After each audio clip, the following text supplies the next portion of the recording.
হ্যাঁ বন্ধুরা, আমি তোমাদের সময় একান্ন ভাই। ক্যামেরার পিছন থেকে আমিই কথা বলতাম।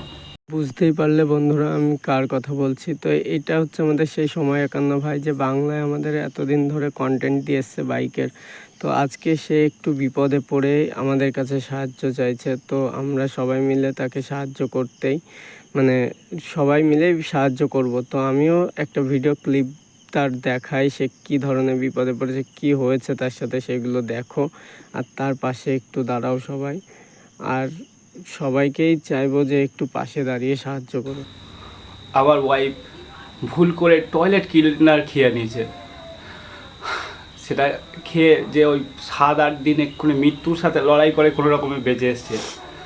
মৃত্যুর সাথে লড়াই করে এখনও লড়াই। তার মুখ থেকে শুনলে সে বলল কি হয়েছে তার সাথে। তো তার চ্যানেলে যাও, গিয়ে পুরো ভিডিওটা দেখো, দেখে সে তার চ্যানেলে ভিডিও করে সে সাহায্যের জন্য স্ক্যানার দিয়েছে, তার ব্যাঙ্ক অ্যাকাউন্ট ডিটেলস দিয়েছে।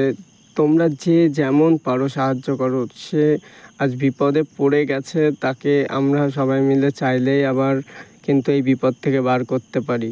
তাকে আবারও নতুন করে আবার একটা সুযোগ দিতে পারি, ভালো ভালো ভিডিও তার কাছ থেকে পেতে পারি। তার জন্য আমাদের সবাইকেও দাদার পাশে দাঁড়াতে হবে। দাঁড়ানোর জন্য একটুখানি শুধু মানুষের সহযোগিতা। আর তা মানে আমি এটা করতে চাইছিলাম কিসের জন্য, এটা করছি এই কারণে যে দাদাকে একবার যদি আমিও দেখেছি, দাদার ভিডিও দেখেছি, দাদার সাথে দাদাকে এতদিন ধরে দেখে আসছি, খুব ভালো ভিডিও করে। তো চলো সবাই একটু পাশে দাঁড়াই, তাকে আমরা সবাই মিলে সাহায্য করি। আর আমি তার ভিডিওর লিঙ্ক ডিসক্রিপশানে দিয়ে দিচ্ছি।